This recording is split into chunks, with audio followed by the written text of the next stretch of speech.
Masanobu Fukuoka was born in 1913 in a small village in Japan, where he grew up as a rice farmer, but then was trained as a plant pathologist. He took a job in his early 20s and went to Yokohama, where he inspected plants that were coming into and leaving Japan. And while he was there, he partied quite a bit and had led a fairly fast life, and actually had a breakdown and went into the hospital for a while. But just as he was recovering from that, he had a flash of insight one morning, and he saw nature, as he describes it. He said he saw nature in its true form, and it was perfect.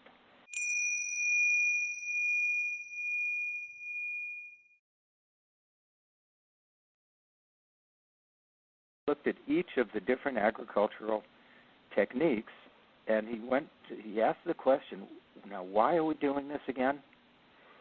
Walked in nature quite a bit and used nature as the guide.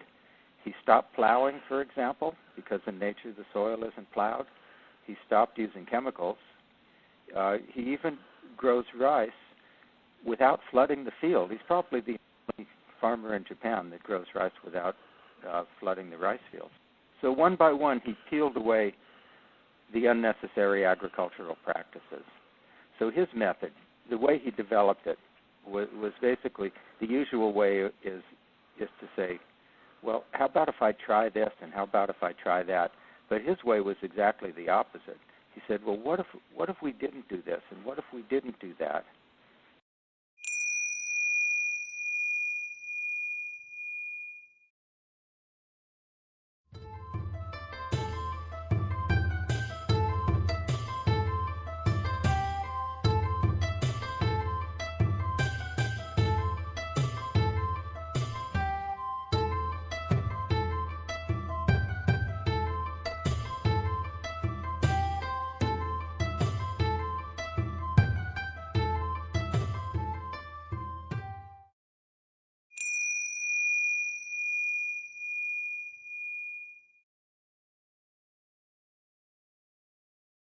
He was able eventually to achieve yields in his rice and barley fields that were comparable or superior to his neighbors, but without using all of the benefits of, human ingenuity, like plowing, like tractors. In the neighbors' fields, the soil would get more and more worn out each year, and in his fields, without using any of those things, the soil actually improved, got better and better. The soil structure went back to more of a natural layered structure and just increased with organic matter. In general, he uses plants to do the soil improvement.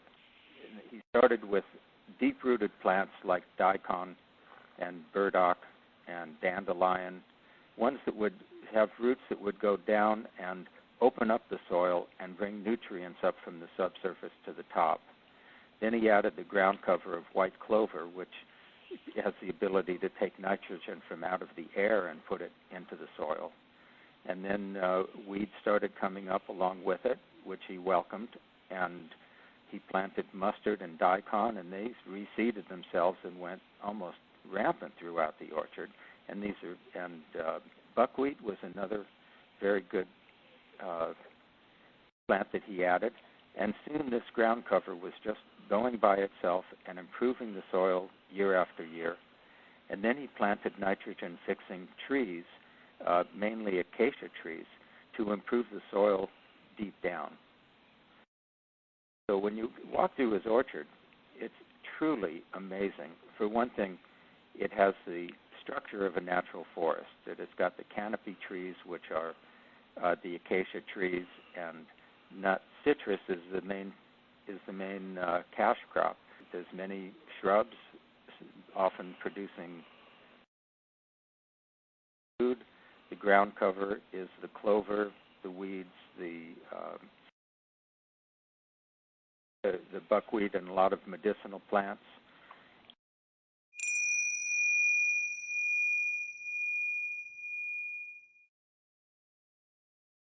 somebody asked him, I remember, asked him, so what do you do for insect control? And he goes, I don't do anything. He's created a habitat for all the insects. All the insects are welcome. They all have a role to play.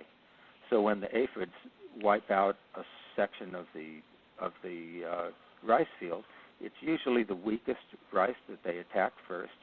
The predators are right there because their habitat is there. So it actually is a kind of a beneficial form of pruning of the weakest plants. This is just nature's cycle. All of this was given to us for free. Plow to get rid of the weeds, and we actually cause the weeds to come up, so we have to keep plowing. Runs down the organic matter, and then we have to fertilize, which was given to us without any effort before, with the natural ground cover and the animals running around.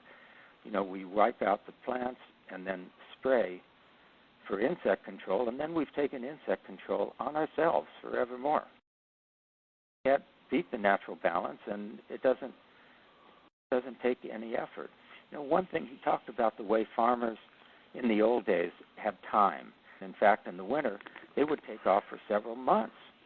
And during that time, they could walk in the fields, they could spend time with their families, they could sit on the porch and write poetry. But there's no time anymore in modern agriculture. The farmer is just so busy because they're busy taking care of the problems that farmers have created on their own.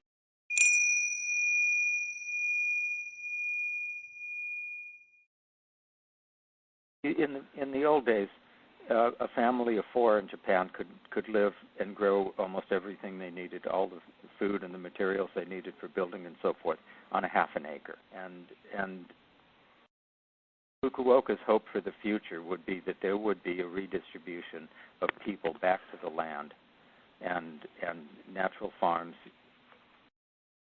everywhere. People are hungry for this kind of way of life.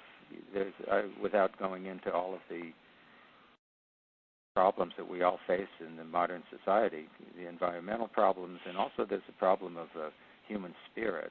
There's no anchor. The anchor for Mr. Fukuoka was nature itself, and the fact that people are separated from nature.